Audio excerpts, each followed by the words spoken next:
Good morning, ladies and gentlemen, viewers and subscribers all over the world. I welcome you all to this early morning broadcast of 15th day November 2022. Please, we don't have much time to wait. This is just a quick one on the breaking news and what is happening or what just happened between the federal government of Nigeria and the leader of the indigenous people of Biafra, IPOB, yesterday at the High Court, was sitting in Abuja, where the federal government refused to obey the appellate court, the appeal court judgment. And our leader, Mazi Onyendu Nnamdi Kanu, refused also to show up at the courtroom because they have not kept their own bargain of the whole thing. So I don't want to waste your time, neither do I want to waste mine. Remember, I still remain your one and only Okute Daily Talk from my own corners, bringing to you this live broadcast. In case you never subscribe to my channel, please do that as soon as possible. Turn on the notification button. Be the first to be notified each time there's something new on my channel. So let us go straight into the business of the day. Tighten your seatbelt and listen attentively. The court lacked jurisdiction to entertain further charges against Mazi Nnamdi Kanu, the chief judge is saying. The indigenous people of Biafra IPOB legal team continues to record victory in court as it concerns the government. Frivolous charges against Mazi Nnamdi Kanu. Recall that the judges of an Abuja appellate court had retracted all charges against Mazi Nnamdi Kanu and the indigenous people of Biafra on 13th day of October in the year 2022, discharged and acquitted the IPOB leader. However, the judgment did not go well with the government's executives, who disrespect to the court's order, refused to release Mazi Nnamdi Kanu. The federal government went further to dubiously reinstate the already quashed charges and asked the Federal High Court to proceed on the case. That is arrant nonsense. I don't know what kind of country and what kind of judicial system are we running in Nigeria.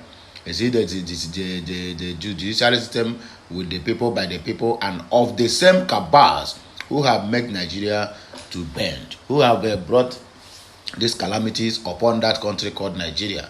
Well, thank God that we are all Biafrans, we are not Nigerians. So whatever they are doing on there, our main concern is let them release our leader Mazi Nnamdi Kanu so that he can continue with from where he stopped, so that he can continue the ministry, because he has been a leader and a deliverer, a fighter whom God has sent to deliver his people from the zoo called Nigeria.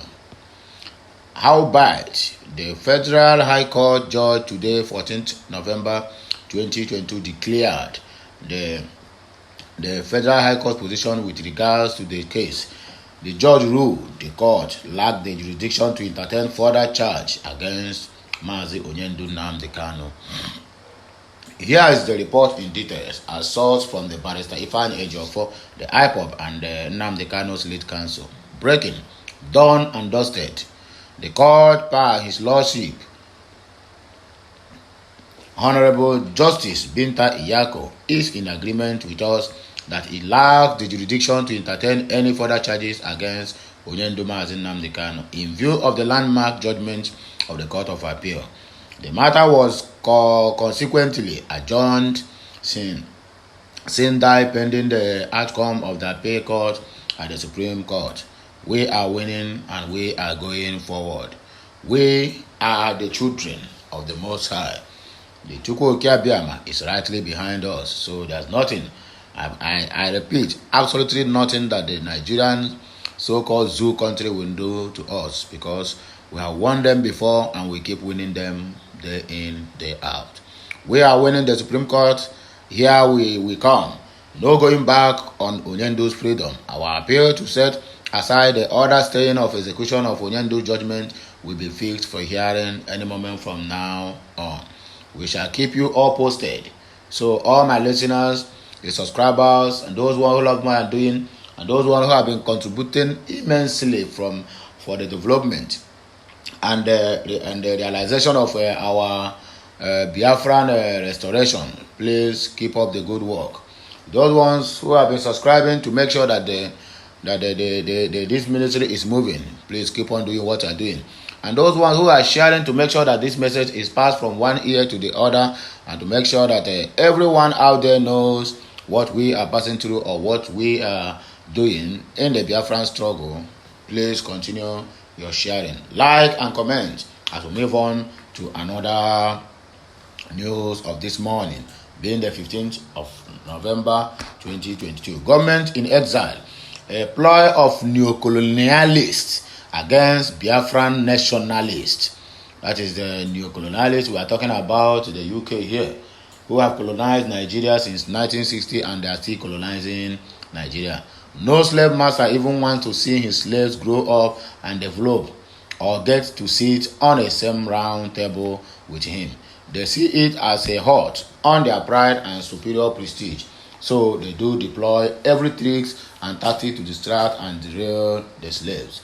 Whenever they try to liberate themselves, of course, that is what the UK have been doing to Nigeria. They have turned Nigeria to be their slave ground, and they don't want Nigeria to grow. That is why all these things have been happening, and they refuse to comment, and they refuse to show concern, and they refuse to talk to the people that matters, so that they will set the Biafrans free from the captives called Nigeria. Africans have been imperiled by a great deal of misfortune, most of which was a result of the selfish gains of the few against the collective. We have gone through stages of enslavement as a race, transatlantic slave trade, direct colonialism, and now indirect colonialism, neo-colonialism. We must understand that the above elucidated stages of our capacity was all invented by the imperialists, and they are willing to create another stage if need be arise, which will be recorded in the history books for students to study and for our next generation to suffer. Our precursors who fought against colonialism failed to recognize the potency of indirect colonialism due to ferocity and some emotional personal gains that clouded their sense of judgment and political calculation. At present, the Biafra restoration struggle, spearheaded by the Mazi Nnamdi Kanu-led indigenous people of Biafra IPOB, have seen multiple challenges since the inception. The IPOB movement approaches and the tenacity to achieving her objectives have raised serious concern in the camp of the people who have sworn never to allow the people of Biafra take control of their destiny. These enemies of Biafra have in turn financially endorsed some weakness in the struggle, just to see the polarized, since the leader of the freedom movement, Nnamdi Kanu, has remained uncompromising in his quest for justice to be rendered to the downtrodden people of Biafra land. After the arrest and incarceration of Mazi Nnamdi Kanu and the military intimidation of Kanu's followers to curtail their continued demand for a United Nations supervised referendum, these enemies of the Biafra freedom have not relented in intensifying their financial endorsement of unstable individuals in the struggle. Their single target is to splinter the movement and make way for the government to easily polarize and destroy the struggle, which they will never achieve. Howbeit, plans to polarize IPOB through some infiltrators and its unstable members have failed. The enemy's decision to infiltrate the struggle, maneuver their way to the top and hijack the struggle, a daring plan carefully made and unleashed, were prepared by all parties involved, both local and foreign, who played their roles accurately. It was supposed to be the last straw that will break the camel's back. After the kidnap and the extraordinary rendition of Mazi Nnamdi Kanu, the job of the agent provocateurs was to spur outrage and distrust among IPOB families and its leadership. Law ESN, out of their main task of ejecting Fulani terrorists from our farmlands, and unpreparedly engaged the provoking Nigeria security agencies that are killing and maiming lives and properties of our people, then give the enemies of Biafra restoration and the media reason to incriminate and blackmail the IPOB movement as violent and destructive, thereby compelling the international community to tag IPOB a terror organization and then jail its leader in a sham court trial for treason. And this and many more they have been doing. They have been trying in one way or the other to blackmail IPOB, but they have not been succeeding. They have tried everything humanly possible to make sure that they blackmail IPOB before the international community.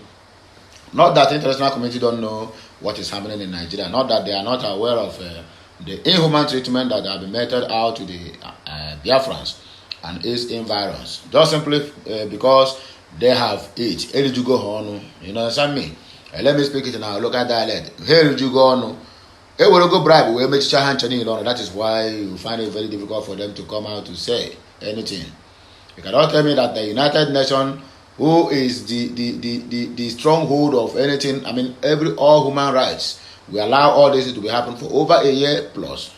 This is the time the warning they gave after that said they give Nigeria they should release the Mazen Nnamdi Kanu unconditionally and compensate him. Since then, have you ever heard them say anything again? They have not said anything, because after that the current zoo president make the movement and travels all in the name of going for medical checkup, and at the end of the day the result is that none of them show up again. The one that they call United Nations Human Rights Working Committee, all of them have gone.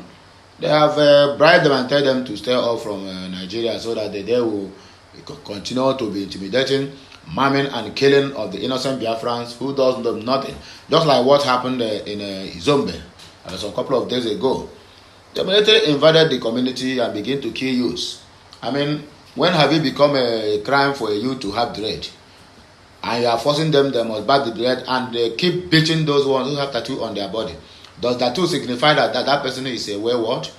Let me ask. Something, even if you go to the US that you people are emulating, go to the US, you will find even most of the policemen there, I mean, hardened policemen, I mean, educated ones in the FBI, they have tattoo on their body. That does not make them that they are notorious or whatever.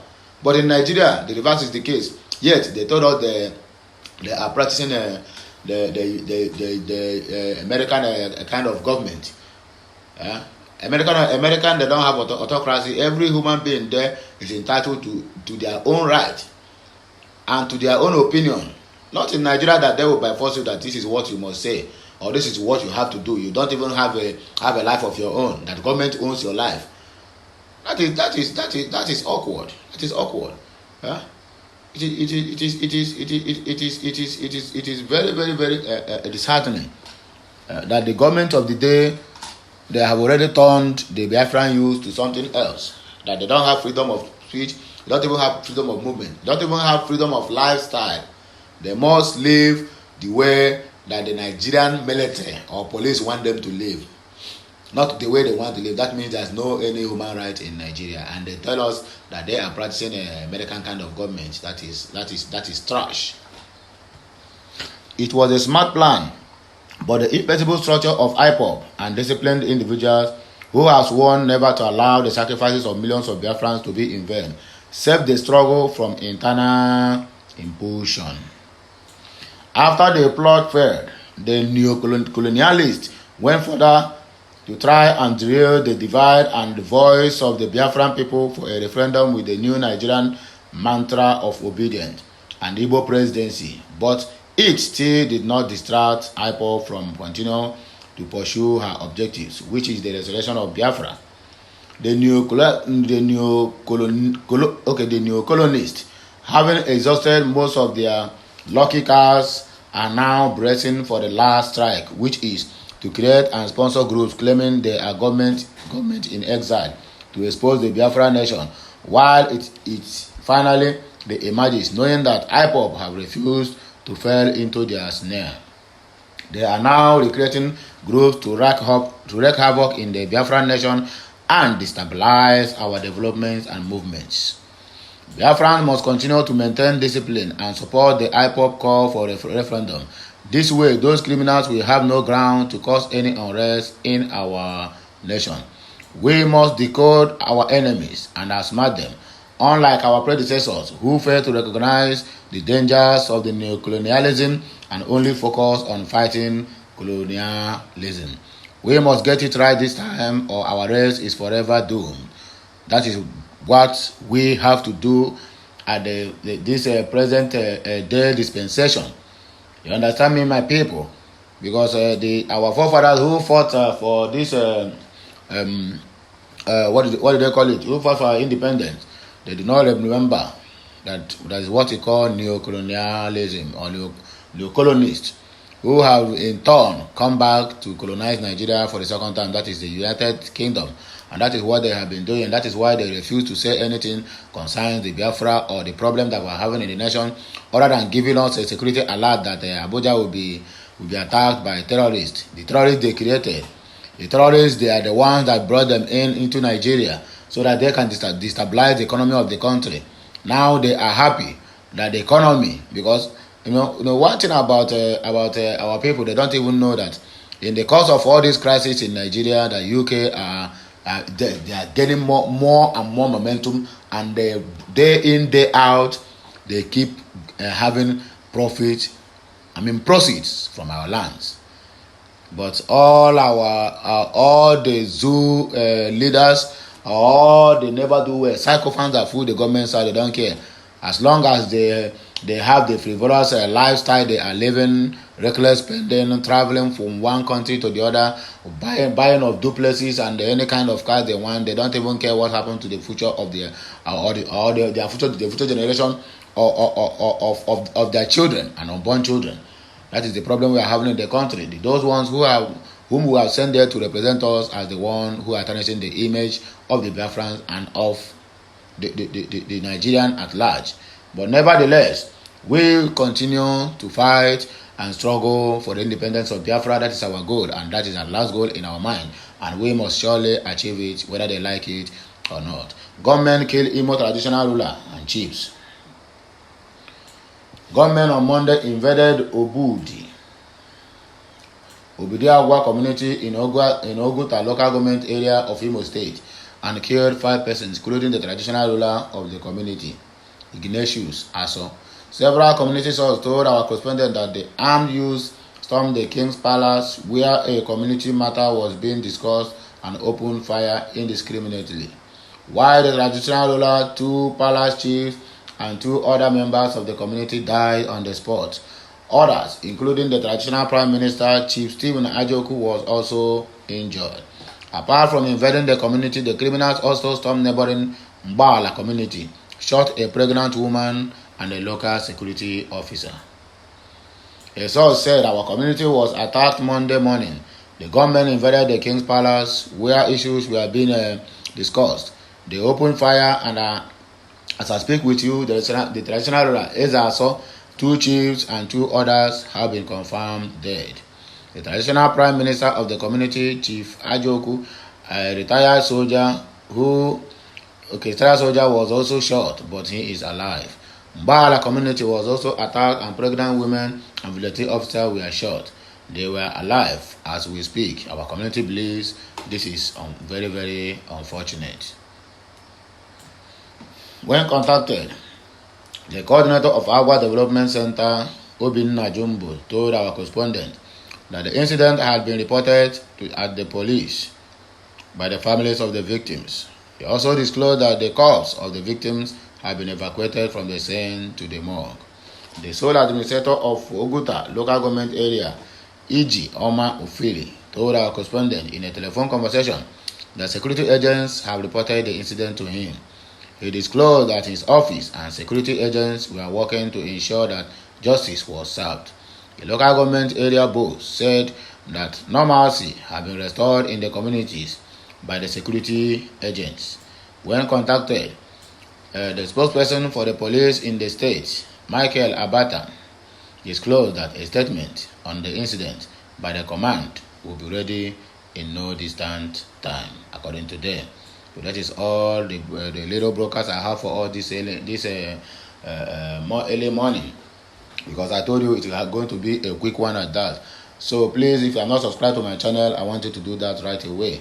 If you have never shared any of my content to your family and friends, well wishers, school mates, colleagues in the office, and the rest of them, Kiniko, please, I want you to be doing so, because we need this message to be going round and round and round until you get to the ears of those who will truly come out, or who will truly come to the head of the Biafran, because the United Nations and the European Union, the ECOWAS, the US, and the rest of them, the Israel who's supposed to intervene in the matter that is happening in Nigeria, they are not doing anything about it. So please keep sharing this message until you get to the right ear, so that they will do the right thing for the Biafrans, because the intimidation and inhuman treatment we are receiving for the zoo country called Nigeria is getting out of hand.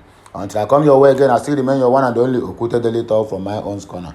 Please do have a wonderful day, and make sure you take your breakfast as you are going out. When in your workplace, please make sure you be of a good behavior. Thank you once again.